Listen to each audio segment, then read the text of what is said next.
Galaxy Trust, German Marshall Fund of the United States Bucharest office. And I'm happy to be your host and moderator for the first panel, where we will be discussing innovating election observation, bridging regional expertise, and global practice in a hybrid threat landscape. I have a lineup of excellent speakers.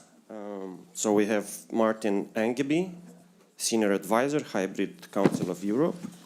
We have Levan Natroshvili, Executive Director, the International Society for Fair Elections and Democracy. We have Mulle Musau, Regional Coordinator, East and Horn of Africa Election Observation Network. And I am told that online we have Eva Lazarova, Executive Director, Institute for Public Environment and Development. Ladies and gentlemen, if possible, I would give you 7 minutes to have your interventions, and then we'll have the Q&A so that we have the possibility also to take questions from the audience. So basically, we are talking about how we are digitalizing and how we are innovating in election observation and what the authorities or the different countries are doing to ensure election integrity and the fact that the elections remain fair and democratic. So we see a lot of interference. We have malign actors that are trying to overturn democratic elections.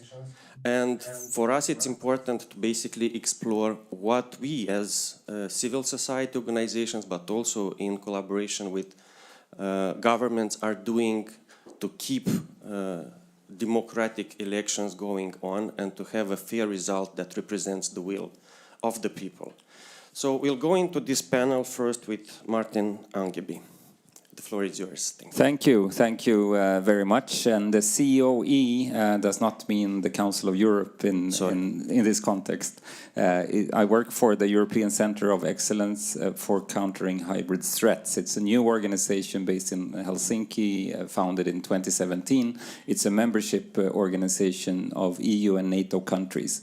And my whole life I've been working to support democracy, to promote democracy, and now I find myself in a place where we're defending democracy in the EU and the NATO countries. So this is where I work. I've been here in this center for about a month, and before this I was 3 years in Moldova as the NDI country director, and I think I would speak from that experience. As you know, or if you don't know, just to recapitulate Moldova, this is a country where all the hybrid methods of influencing politics are being applied. So it's digital, it's the information, it's party financing, it is all sorts of subversion. There are advanced vote buying schemes in the last election. The calculation is that 8 to 10% of the votes were actually bought. That is not to say that these people would have voted for the pro-Russian alternatives anyway, but they were encouraged to go actually to the polling station. So this is very serious. I see some risks when we're talking about the digital campaigning. And one of them is over-regulation. We believe that what we can see, we can regulate. So we regulate the activity of the parties very much, which makes compliance very difficult, particularly for an authentic party of idealistic people who want to be engaged in politics because they believe in saving the environment or whatever, and then they are very, very hardly regulated. The oligarchic parties don't have a problem with compliance. They can employ 4 lawyers, they will make sure that the report looks beautiful, and they have no intention to only stay within that framework. So they do a campaign within the legal framework, and then there is a different campaign outside of the legal framework. Secondly, we think about campaign financing as digital campaigning as if the campaign is supporting one party or another party. But the digital campaigns are about worldviews. The digital campaigns want to paint a very dark picture of the world where all the politicians are corrupt, where everybody's acting out of self-interest, where all politicians are incompetent except the tough guys. where European values are alien to the countries outside of Europe, where Europe, as we heard now with the Russians saying about Serbia, that they want to start a Maidan movement, and they want to enslave Serbia to Brussels, and our values are very different, etc. So these are the dark themes. Also very dark themes about war. This we saw in Georgia very much. We see it in Moldova as well. There will be war if we don't vote for the Russian side, etc. So those themes is what's being pushed in media, and those themes are what are going to make people not vote for the pro-democratic, pro-European alternative. So regulating the activity of parties is useless when you face those kinds of campaign.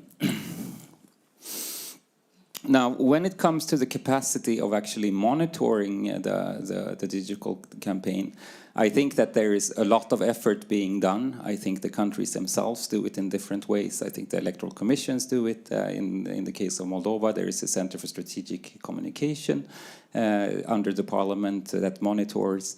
And of course, there's also the security services, which I think often do the best job, but unfortunately, it's not in their culture to share their information with anybody. So they have a lot of knowledge, and all of a sudden they come out and say, oh, we know this and we know that, but they don't have a regular update to other authorities. Now, the problem in a country like Moldova, and I think that if we are people outside of countries trying to support countries, is that the institutions themselves have a very hard time recruiting capacity, whereas there is 7 or 8 different donor projects, because this is a sexy topic, employing people to help the institutions. And unless the institution is very good at coordinating these offers and very assertive and making very clear demands on the helpers, then all of them are going to do more or less the same thing, and they're going to compete with each other, and they're not going to share information with each other, and the total sum of those efforts is going to be much lower. So I think that my kind of feeling is that either you have to coordinate it extremely well, or actually the donor should consider building the capacity of the institution rather than having projects outside of the institution. That seems much more sustainable. Am I at 7 minutes? Oh, even 3 more minutes. All right, so then I have another point to make. Well, one point I want to suggest to you to think about is what is the difference between inauthentic behavior and digital partisans. Because in any, now in a modern campaign setting, if we are members of a party, then we are likely to send a link with some news to all the members of the party, and we say, oh, please share this in all your platforms. Now, this is called campaigning, but if we don't like the message, we call it inauthentic behavior. Of course, if it's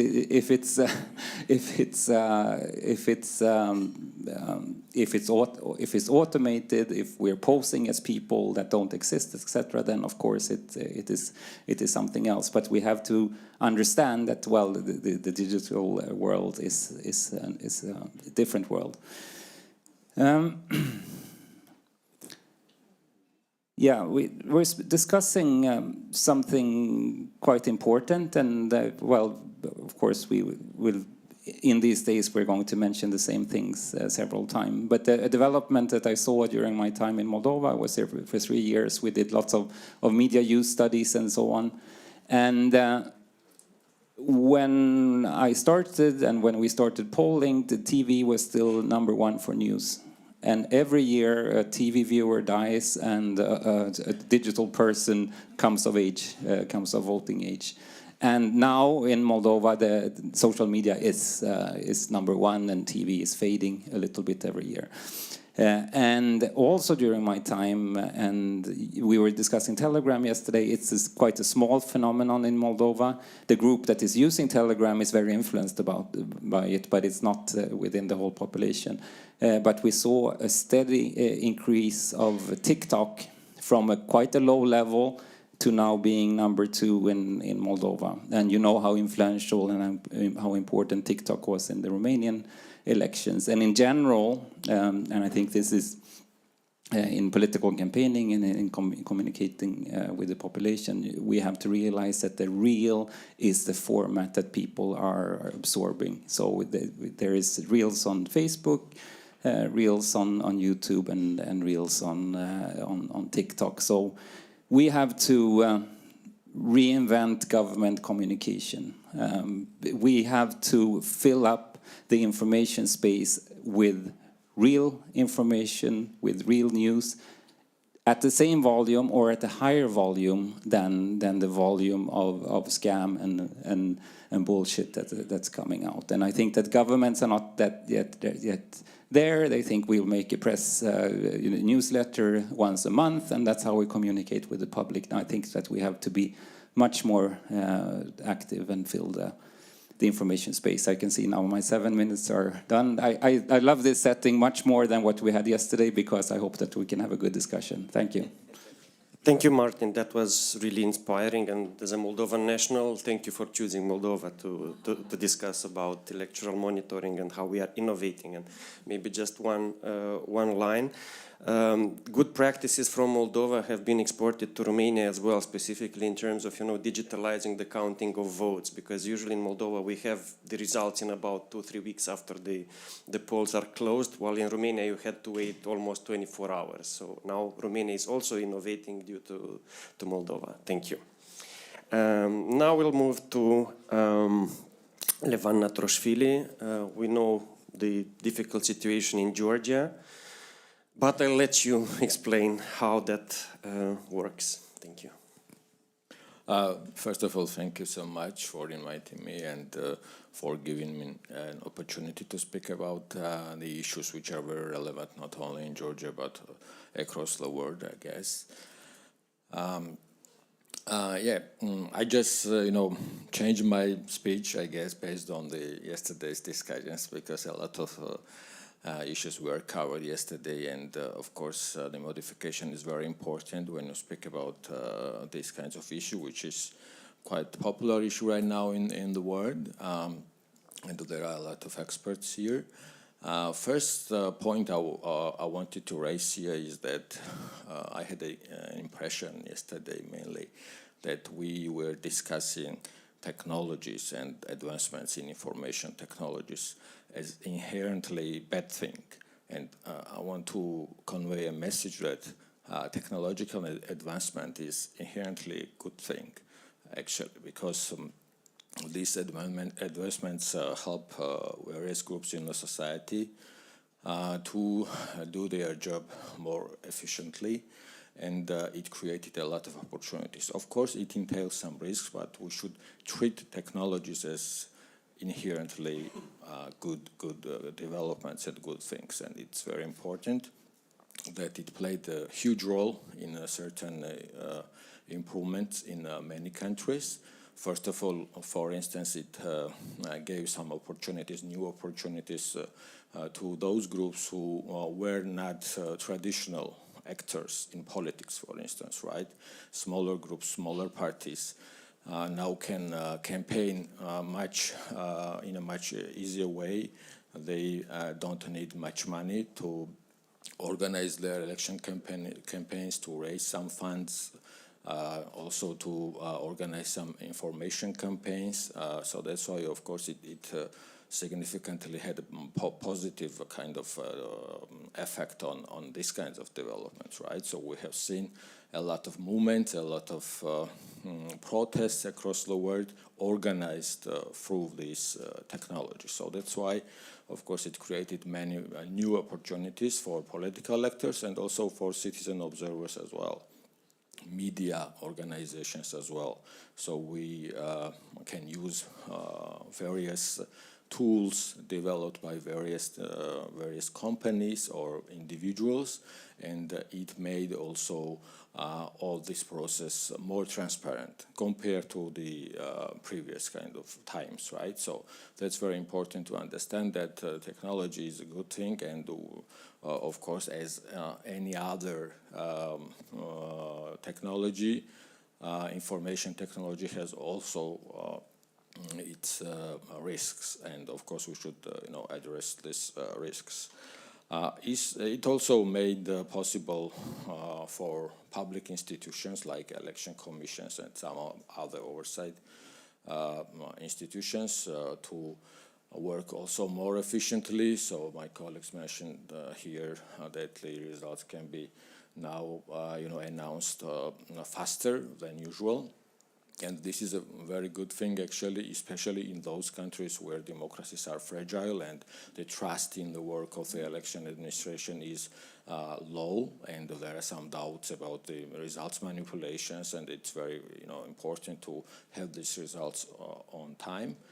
So that's why, of course, it's a positive aspect of this advancement. However, of course, there are a lot of risks related to the technologies, and mainly the observer organizations and civil society organizations, media organizations mainly work on these kinds of risks and negative aspects of technological advancements, and my organization also works on this. Mainly this is disinformation, misinformation campaigns, and we invented fancy words and fancy acronyms like FIMI, for instance, foreign information manipulation and interference. So this is a kind of real life for many countries, of course, that some other actors outside the country intervene in the politics, and they use various kinds of schemes how to manipulate public opinion, and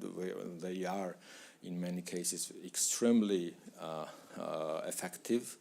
And unfortunately, what we have seen during many years, not only such countries as Georgia, where political culture is not very well developed because of the Soviet history and other aspects, we have seen that in very well developed democracies as well, the people can be very easily manipulated, and we have seen a lot of examples of that. And in democracies, how people could be, manipulated before elections, after elections, and increase the hatred and polarization in the society through TikTok or whatever platform very easily, very cheaply. So that's, of course, a reality as well, and we should know that our job, the job of civil society, the job of media organizations is somehow to tackle this problem.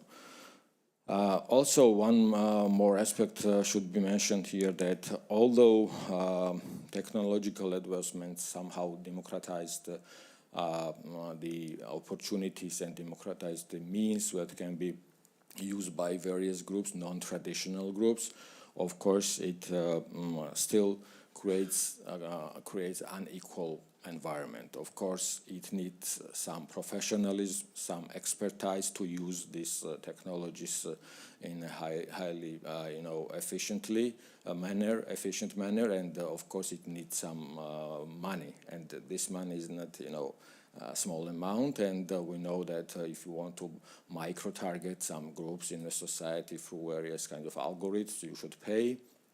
You should, do some research, and of course, smaller groups in a society cannot afford such kind of expenses, right? So, although it created more kind of even environment in many countries, the advancement in technologies, however, of course, inequality still remains a problem.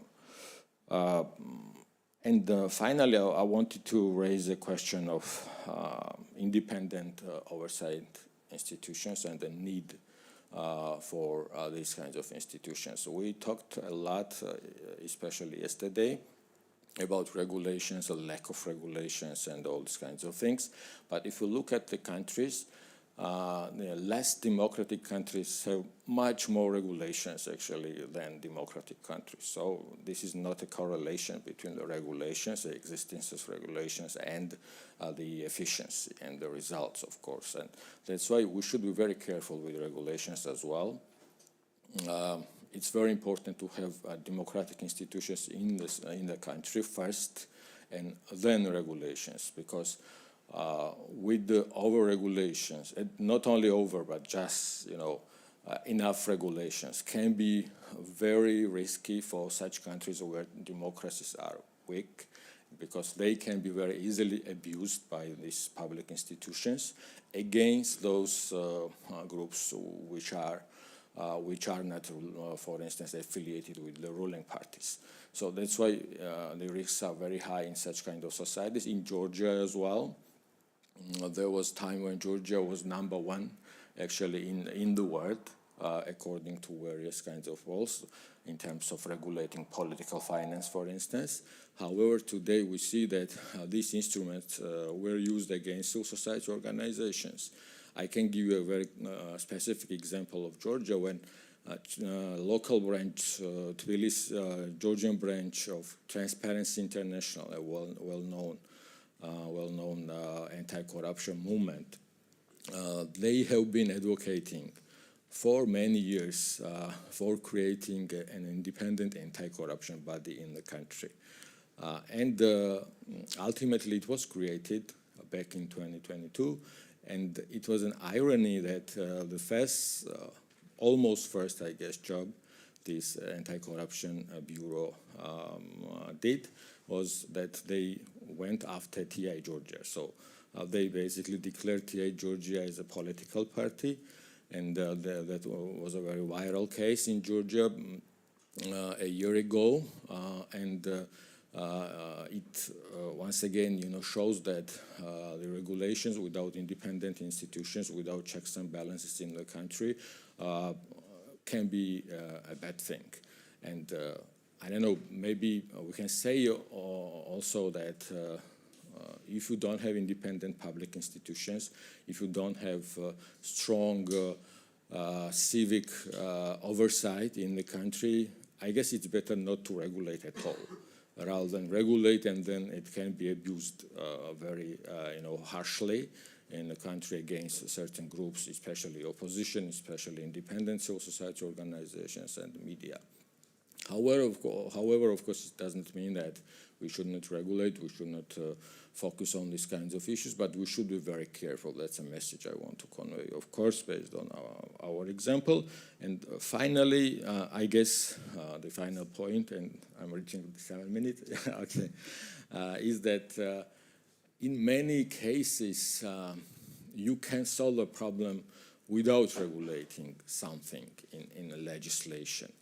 For instance, we mentioned yesterday as well the importance of media literacy and in general education, right? So that's very important to educate certain groups in the society, influencers, leaders across the regions, regional leaders, central leaders, somehow to convey the message that there are some, very good products, very good opportunities, how you can educate yourself and distinguish between fake information and real information, how you can fact check some, development. So this is very important. This is an ongoing process. This is a lifetime process, I guess. So there are no limits to educate yourself, and this is very important to have an opportunities to educate yourself, not only by public, institutions, but also civic institutions as well. And the role of civic institutions like civil society and media is very important in this. I guess this is the main thing I wanted to Thank you, Levan. Thank you. That was really interesting. I retained the thought that you need to have strong and resilient institutions as opposed to creating more regulations. But sometimes this creates, a vicious circle. Which one is first? You need to have first institutions, or you need to have first regulations in order to avoid, abuse of administrative resources, or the fact that the party in power at some point can, impose some regulations that will actually affect democracy even more. We can discuss that at the Q&A session. Mulle, Musau, floor is yours. Thank you. Well, thank you very much. First, I want to thank EPDE for the invitation to be able to participate in this event. It allows us to be able to give you the African perspective of some of these issues. And it's very interesting listening to my two colleagues about their experiences, because you would think they are talking about Africa. I mean, a case in Moldova, and it's good that I'll be going to Moldova after this, just to go and get those experiences. I think we are facing similar problems. And I'll start with my proposal, because yesterday when we were in the final session, I tried to lift my hand to say the proposal which you were asked by the last moderator. And I want to say we need to internationalize our solutions, because there's a way we are thinking within compartments and within small spaces about threats to electoral processes which are international in nature. When Toyota or Mercedes go into the production room to produce a car, they don't make a car for Germany. They make a car for the world. We need to internationalize the way we want to solve the problems of elections. Africa, as I said, the context, Africa is still facing the traditional problems, the initial problems, the authoritarianism in terms of the democratic progress. We're still somewhere down the line. We are still having coup d'etats in Africa. We have conflicts which are existing in different parts of the continent, some of them which have very serious implications on electoral processes and democracy. Case in point, of course, the Democratic Republic of Congo, the war in Sudan. All those are very serious implications, and they have been internationalized also in nature. The actors who are participating in these conflicts are international actors, and they have effects to the local populations and the local and the citizens of those respective countries. But you also have something else which is emerging in Africa, which is the rising of a new age. Africa has one of the youngest populations in the world. The median age around the continent is 19 years. And you've heard the stories which are now emerging in terms of the context that we have Gen Zs who are rising up. We have revolutions across different parts of the continent where they're demanding changes. But this is also coming now at a time where these hybrid threats that we're now coming to talk about are emerging. And that's why my argument is that we have the traditional problems, but now we are facing new internationalized problems because the question about disinformation or digital threats, they're international. We're dealing with multinational corporations, these social media companies, the big techs. They are in every space.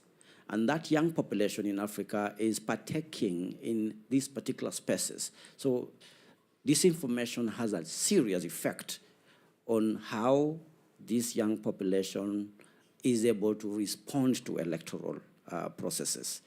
And we have had so many cases. In Kenya, where I come from, for instance, as far back in 2017, we had the big problem of Cambridge Analytica, which was across the world, was also try to influence and manipulate our electoral processes. We have had the question of money, and my colleagues from Zimbabwe will tell you about much more facts about the Al Jazeera documentary on the gold mafia in Zimbabwe and how that money is being used to influence electoral processes and electoral outcomes. So unless we come up with a solution which tries to deal with those issues with a package which deals with some of those issues, because the citizens can only do much, and I will end with the observation, what we can be able to do as citizen observers.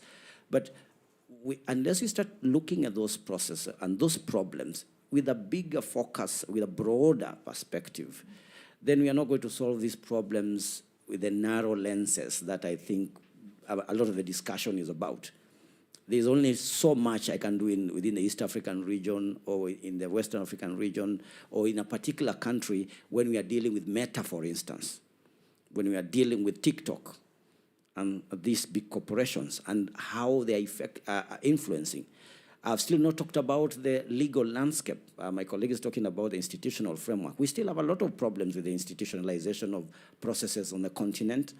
We still have very many gaps. We are trying to manage ourselves within an environment where we are addressing the local problems, but now international problems come in, and now we have to also deal with that.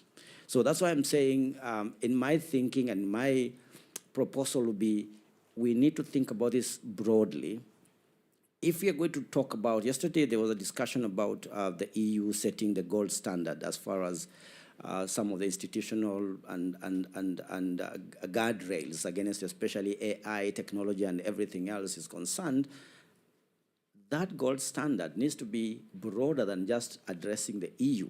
We need to make an appeal that we try to bring in all the other regions into the fold. The same way the democratic process was sold, was religionized across the world, we need to religionize, or at least to spread it, evangelize, I think that's the right word, evangelize the question of that gold standard. How does Kenya address the problem of these hybrid threats, which are coming from, which are being controlled outside the country, and which the local actors like myself have to be able to respond to? So it is that aspect that I think we need to have a lot of discussions, but there are levels, there are issues that, there are areas where we are trying to address the issue. For instance, as election observers, of course, we have to, everybody knows that this is a discussion that we're all having, that we need to retool, we need to rethink the way we are looking at tracking and looking at these electoral processes.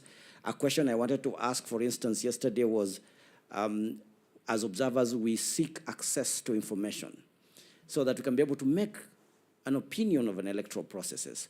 Pray, how do we do that with its multinational corporations? How do we access data from Meta and from TikTok so that we can be able to qualify the kind of applications, the kind of digital environment that they have created, so they can be able to know whether it has been manipulated or not. So those are already problems that we need to deal with. But like I said, the solution for me is to internationalize the process. We have a good case that we are already currently having as the African Election Observation Network. We are working closely with the EPDE at the moment to have a kind of a peer-to-peer exchange that allows us to be able to learn, get lessons. And Nino was in Tanzania about, was it last month? Last week, actually, last week, where she was able to share her experiences about how they've been dealing with the problems in Europe. I think that kind of approach, where we learn from each other, we try to share practices, experiences, then we can be able to start dealing with this particular problem. Because for me, the problem is broader than what we are looking at. It is not just a countries, not just a continent, but it's a global threat to democracy and to elections. Thank you. Thank you, Mulle. Very insightful presentation. So, yeah, working in silos, of course, does not help. We should share those good practices that each and every country has in this topic of electoral monitoring. You will be going to Moldova. You hopefully will get some nice experience from there on how to observe elections. Last but not least, Eva Lazarova, and we'll have a perspective from a EU member country with the longest track of electoral cycles for the past, I don't know, 5 or 6 years. Floor is yours. Thank you. Thank you. Good morning, probably good afternoon for you, everyone. Let me start with, I'm sorry that I wasn't able to join you in person today. And I was thinking yesterday that it was perhaps symbolic that I could not make it to this conference because of the disruptions at Europe's airports these days. It actually reminded me how vulnerable even the most trusted systems can be to hybrid pressures. And I would like to somehow connect it to the electoral ecosystem. I think today elections face similar challenges, just as airports. They should remain secure and resilient to external interference. So it is our obligation to try and do our best to help the democratic processes in our countries. You already mentioned that we had quite a lot of elections in the last 5 years, 6 parliamentary elections, presidential elections, elections for the European Parliament, local elections as well. So yeah, Bulgaria is in a constant electoral cycle. Our organization, the Institute for Public Environment Development, operates the only voter information platform in the country. And we regularly inform the media on electoral related issues, particularly concerning electoral administration and its work, campaign financing, media monitoring, and so on. So in Bulgaria, the social media as well has become a decisive factor in the recent elections. Since 2021, several new parties, most of them, particularly all of them, populist and pro-Russian formations, have bypassed the traditional media and campaign structures, building their support almost entirely on through Facebook, YouTube, and TikTok.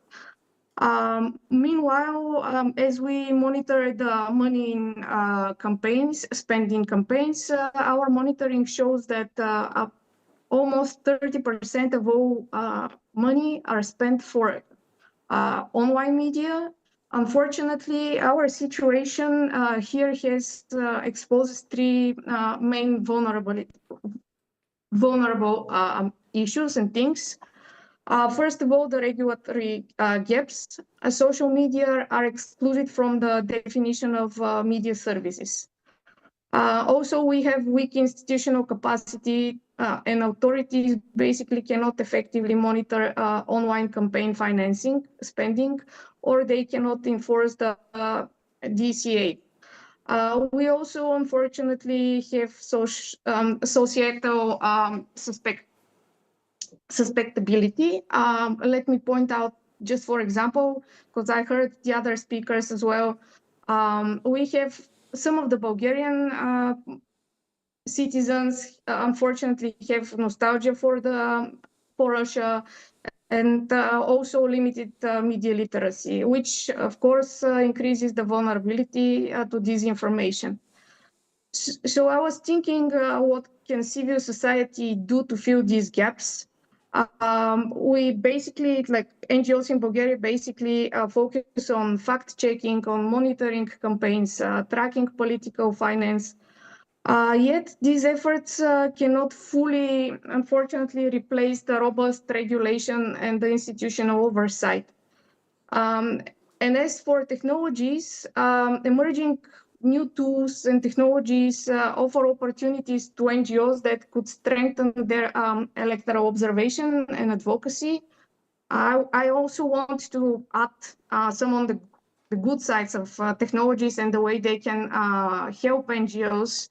As previous speakers, I was thinking about how automated systems can track, for example, political ads, fake narratives, and so on, and this could happen in real time. Also, tools can make campaign finance flows in a more transparent way. Tools can help NGOs, for example, and journalists in this sphere to expose hidden spending on social media. Crowdsourced reporting apps can allow citizens to point out suspicious behavior that could enable observers to build broader evidence bases. Of course, media literacy technologies, gamified fact-checking apps, for example, digital literacy tools, those can all reach the younger voters where disinformation thrives anyway, on TikTok, on YouTube, on Instagram, for example. Yet technology, unfortunately, cannot be the silver bullet, but combined with our human expertise and the civic education, it can help technology. It can help election observers and our NGOs to detect manipulation in a faster manner. It could help us present evidence more clearly to different target groups and audiences, and help us to advocate for smarter regulations, for example. And I was thinking on some questions that we could discuss on. Those are basically in two spheres. Could regional cooperation, for example, in developing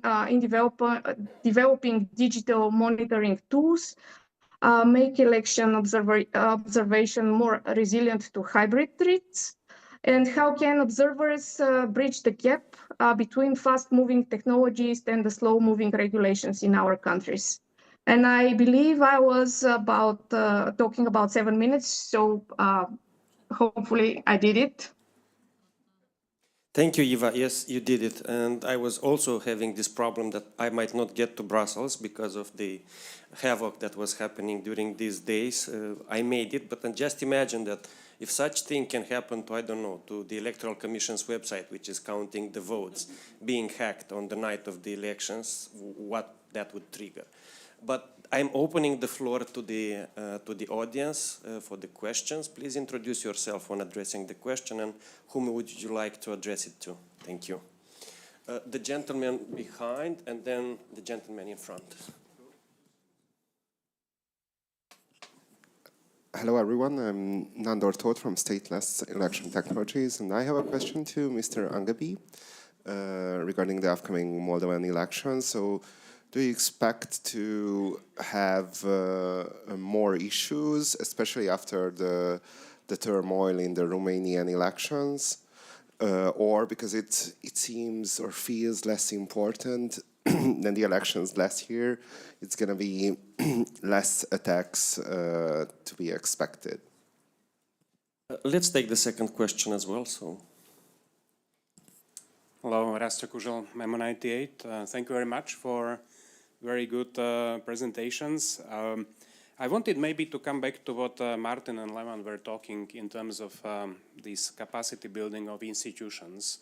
Yesterday I mentioned that apart from weaponizing the information space, these actors are also weaponizing institutions.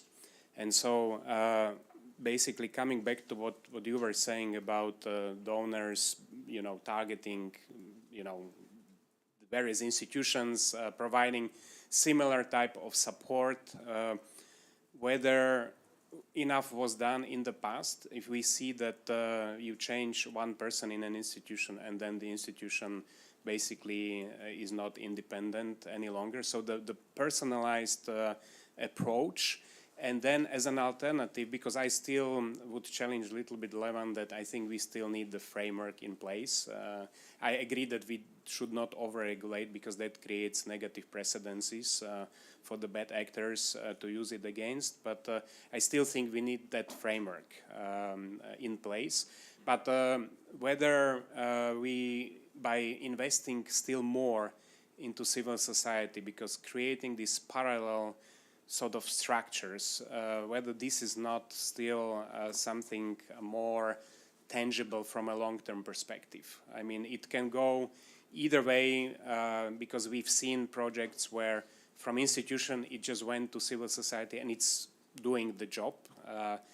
But whether we haven't done mistakes in the past by putting too much effort, maybe prior to elections, but not on this institutional capacity building, if then we have one single change in the leadership of the institution and then immediately the institution is losing independence. So maybe just a question about this thought, how to approach this problem from a longer term perspective. thank you, Martin. Yes, I take the first question about Moldova. There is no evidence whatsoever that the Russians have given up on Moldova. They are, I mean, every day there's new things disclosed. Just this week, the security police disclosed training of rioters that had been taking place in Serbia by KGB officers. The vote buying schemes remain. They have been infiltrated by independent media before the last two elections, and it's ongoing. So yeah, no, they have not given up. When it comes to, and it's an interesting thought, building the institutional capacity so that the institution is functioning even if you change the head to somebody who is not committed. Of course, the institution will then keep working for a while, but over time probably it will be unsustainable, the people will leave or they will not work very hard. So that kind of suggests that yes, you do want independent organizations to do a lot of monitoring, and I think this is very important. But at the same time, I'm thinking about all the projects that are in support of the institution, that are helping the institution with the staff that should be working in the institution. So you work for GIZ instead of working for the Election Commission. You work in the UNDP. You're a great expert, and you're not working inside of the institution because the salary in the UNDP is higher, and it seems like a better career, and that is a problem, and it has to be addressed. And I think very tough coordination by the institution. I think that sometimes the institutions feel that they have to comply with the wishes of the donors. They have to be polite to them, etc. I don't think they understand that for the donor organization, they want to please. I mean, they want to be there for the organization. And if the organization says, oh, sorry, we don't need that, get out of the door, then they will come back with what you need because it's their job to support you, and they cannot write a letter home saying, well, we're sitting here rolling our thumbs because and the Electoral Commission doesn't want this particular round of gender training or whatever it is that they are offering. Yeah, I'll stop there and give the chance to the others. Levan, do you want to respond? No, just a comment on that, not a response. We basically had a similar situation when the professionals were, hired by various donors, USAID, UNDP, and what was curious that these professionals basically then moved to the government. And right now they are the harsh critics of the civil society, of the West in general. The Prime Minister, the chairperson of the parliament, they basically criticize every day the ambassadors of various countries, European countries, the United States. So these guys are right now used against the West, against the donors. So that's a very important thing to underline, that if the institutions are not there, and you depend only on certain individuals, of course it will not work in the long run, of course. It can long for short term, but in the long run you need some kind of institutional history, experience based on bureaucracy, and also you need some checks and balances. You need an independent judiciary system, for instance, which is also very important. Without that, of course, it would be very hard to implement any kind of reform. Thank you, Levan. One more round of questions. The lady here in front. Hürriye Mehmeti, representing Hybrid Info, fact-checking outlet within Action for Democratic Society in Kosovo. I will relate more to what Ms. Lazarova mentioned. I wanted to know from your perspective, how can civil society fact-checkers collaborate better with election observers just to ensure that disinformation affecting electoral processes is quickly being identified and addressed? Thank you. Any more questions? The lady in the fourth row. Yeah, thank you very much. Sarah Birete from the Eastern Horn of Africa Election Observers Network. I would like to build on the issue of cross-border manipulation raised by Mulle and ask the EU colleagues, you have done so well in regulation of technology and use of AI in elections, but there are still some risks like cross-border manipulation. And like as we arrived in Brussels, there was that cyber attack on the check-in system. So given that there are challenges of digital sovereignty and you cannot promote internet usage using the R3 borders or sovereign borders, what efforts can be taken to really make the internet better and give it opportunities to improve our electoral processes and election integrity. Thank you. Eva, would you like to take the first question? Thanks for the question. As we being electoral observers and working here with fact checkers in Bulgaria, I'm pretty sure that we can cooperate in different manners and complement each other efforts. For example, fact checkers are out there tracking social media, spotting disinformation, flagging other foreign influence in our country, while we here are focused more on what's happening on the ground. For example, campaign activities, compliance with the electoral regulations, what is happening in the polling stations during election day. Yet when we share what we have found in our work, in our initiatives, we can, for example, produce joint reports which can give a much clearer picture of what's going on and also can help build a wider public trust. We can also work together on trainings, on awareness campaigns, for example. Even regional cooperation can be taken in mind. So both, so that we can make both online and offline threats to elections get addressed in a more coordinated way. Thank you. Yeah, go ahead.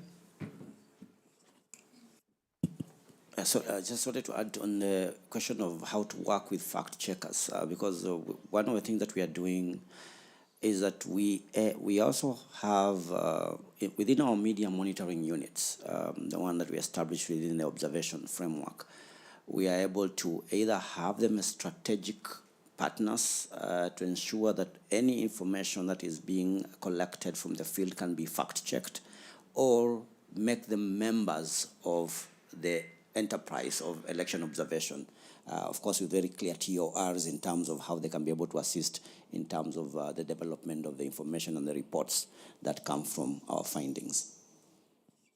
Does anyone want to address the question about cross-border manipulation? How do we make internet safer for election monitoring? Yeah, I think, and it's on a very principled level when it comes to the internet. And I think that we were going there a little bit yesterday. The commissioner, no, the MEP from the Green Group, I thought was actually expressing some new ways of defining the concepts that are facing us. And I think one thing that we should apply when it comes to media platforms is the principle of reciprocity. It's a very human principle. So you do to me what I do unto you. Everybody understands it. So if European companies cannot distribute information in China, then Chinese companies cannot distribute information in Europe. It's a very simple principle. Everybody will understand it. And the second thing is that the social media platforms are very adamant that they are not responsible for what's being published, right? Because they are an infrastructure, so they should then be defined as a critical infrastructure in our society, and a critical infrastructure needs state control. It's with the television networks, the cables and everything. It's a critical infrastructure, and so is social media. So we have to start addressing the concepts in a different way. We were surprised when these new things came, but actually we need a language to define them, and then we can work with them in the right way. If I may, about the cross-border cooperation between various actors, it's very important, especially in certain regions, I guess, because in our region, in Eastern Europe especially, of course, these kinds of disinformation, misinformation campaigns and foreign interference, basically they are coming from one source, and this is Russia mainly, right? So the tactics are the same, the narratives are the same, messages are the same, so that's why, of course, cross-border cooperation is very important, because there might be some, good practices, how you tackle some, disinformation campaign, for instance, and sharing this information, sharing this methodology is very important, especially in those regions where we have this kind of one country-centered disinformation and propaganda, campaigns. Thank you. Any more questions? No. I think we will wrap it here. Thank you for the wonderful speakers. A round of applause to them. And one kind request on behalf of GMF, there is a QR code for a online evaluation or online questionnaire. Please help us and fill it in. Thank you.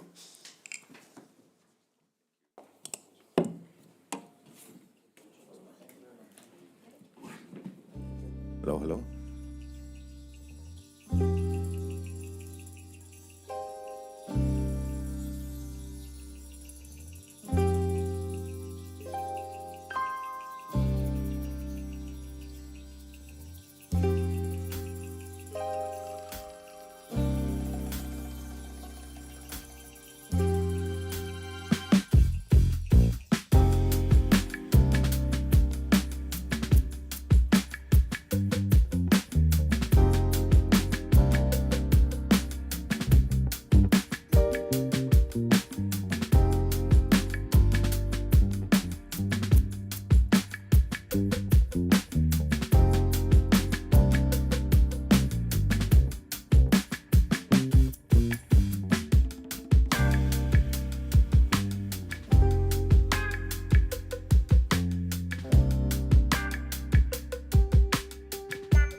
Thank you.